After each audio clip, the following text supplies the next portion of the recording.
पंजाब में सियासी पारा हाई। पीटीआई ने पंजाब असेंबली में सियासी ताकत दिखा दी। फवाद चौधरी कहते हैं 187 अरकान पूरे कर लिए। 185 अरकान पंजाब असेंबली में मौजूद हैं। परवेज इलाही असेंबली ऐवान में पहुंचे। नून लीग की जानिब से इजलास मुलतवी करने की दरख्वास्त। उधर काफ लीग और पीटीआई का पार्लिमानी इजलास शुरू हो गया। एतमाद के वोट पर मुशावरत। हमारे अरकान से कहा जा रहा है इमरान खान पर रेड लाइन लगा दी है। तहरीक इंसाफ का कोई मुस्तकबिल नहीं है। रेड लाइन सिर्फ पाकिस्तान के अवाम लगा सकते हैं। जिसको तकब्बुर है कि हमने रेड लाइन लगा दी, उनमें अकल नहीं है। जिस दिन निकलूंगा रेड लाइन मिटा दूंगा। इमरान खान का पार्लिमानी पार्टी से खिताब। अदालत से अपील करता हूं, हमारे कोई हुकूक हैं या नहीं। 25 मई को जो हमारे साथ किया गया उसकी अभी तक सुनवाई नहीं हुई। तहरीक इंसाफ और काफ लीग के अरकान मुत्तहिद। पंजाब हुकूमत पर शबखून मारने की कोशिश नाकाम होगी। इमरान खान और परवेज इलाही के दरमियान मुलाकात में गुफ्तगू। इमरान खान ने कहा वफाकी हुकूमत इंतकाम की आग में अंधी हो चुकी है। आइन और कानून की धज्जियां उड़ाई जा रही हैं। परवेज इलाही बोले शहबाज शरीफ और राना सनाउल्लाह की हर साजिश नाकाम होगी। नाकामी इनका मुकद्दर बन चुकी है। फवाद चौधरी का राना सनाउल्लाह को मुंह तोड़ जवाब। कहते हैं इमरान खान को माइनस करना है तो माशाल्लाह लगाया जाए। हमारे अरकान को टेलीफोन कॉल्स की जा रही हैं, धमकियां दी जा रही हैं। 20 लोगों ने इमरान खान को धोखा दिया, उनकी सियासत खत्म हो गई है। राना सनाउल्लाह ने कहा पंजाब हुकूमत लेकर ही इस्लामाबाद जाऊंगा। उनके पास 186 अरकान पूरे नहीं हैं।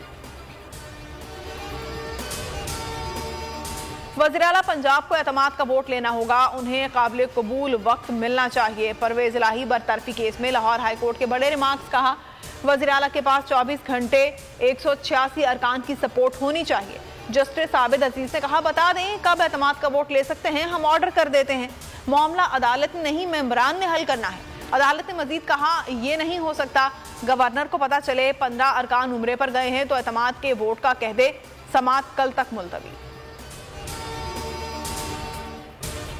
इमरान खान को पार्टी सरबराही से हटाने की दरख्वास्त। लाहौर हाई कोर्ट की फुल बेंच बनाने की सिफारिश। जस्टिस जवाद हसन ने केस मजीद समाअत के लिए चीफ जस्टिस को भिजवा दिया। एडिशनल अटॉर्नी जनरल के एतराज़ात मुस्तरद। तफसीली फैसले में इमरान खान के खिलाफ इलेक्शन कमीशन को किसी भी कार्रवाई से रोकने के हुक्म में भी तोसी। एडवोकेट जनरल पंजाब ने मौक़िफ़ अपनाया।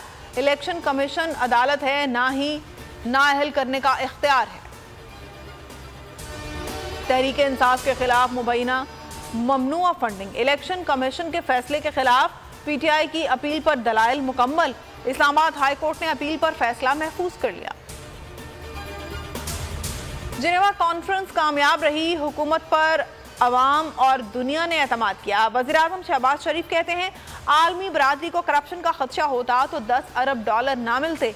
मुखालिफिन के प्रोपेगेंडे पर कान धरते तो इमदाद का सवाल ही पैदा ना होता। 9.7 अरब डॉलर का ऐलान तो अक़वात से ज्यादा है। तय करना होगा कैसे एक एक पाई इस्तेमाल करनी है।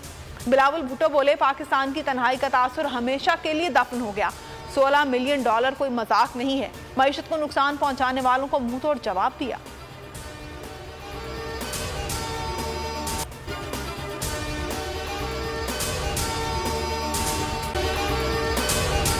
अगर आपको ये वीडियो पसंद आई है तो हमारे चैनल को सब्सक्राइब करें और बेल आइकन को प्रेस करें।